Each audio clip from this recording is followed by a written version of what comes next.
যদি আপনি আমাকে হত্যা করেন আমি তার দায়ে দণ্ডিত। হচ্ছে দাদা আলহামদুলিল্লাহ ক্ষমা করে দেন, তাহলে আমাকে আপনি কৃতজ্ঞ পাবেন। জনতা একদিন পার হয়ে গেল, নবীজি দ্বিতীয় দিন আবার জিজ্ঞেস করলেন। তিনি উত্তর দিলেন যে আপনি যদি আমাকে ক্ষমা করে দেন আমি আপনার বিরুদ্ধে দাঁড়াবো না, কৃতজ্ঞ পাবেন। তৃতীয় দিন নবীজি সাল্লাল্লাহু আলাইহি সাল্লাম হযরত সুমামাকে দেখে বললেন, সুমামাকে ছেড়ে দাও, মুক্ত করে দাও। সুমামা ছাড়া পেয়ে মসজিদের বাইরে গিয়ে একটি বাগানে গোসল করলেন।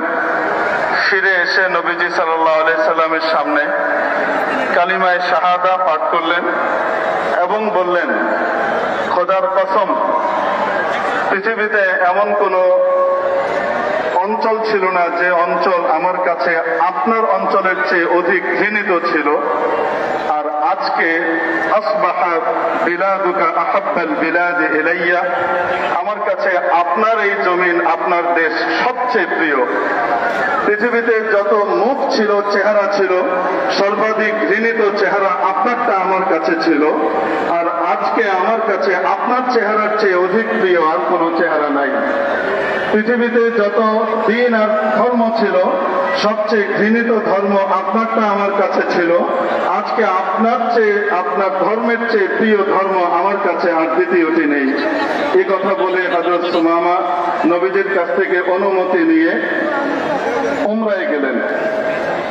উমরায় যাওয়ার পরে সেখানে কাফেররা তাকে ঘিরে ধরলো। একজন বলল, সাবাউতা, তুমি তো নষ্ট হয়ে গেছো, তোমার চেতনা পচে গেছে।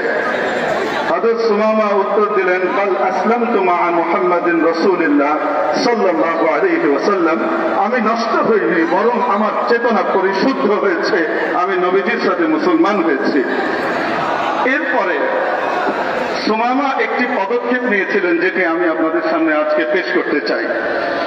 সেটি ছিল, আপনারা জানেন মক্কা অনুর্বর একটা জমি, সেখানে কৃষি কাজ হয় না।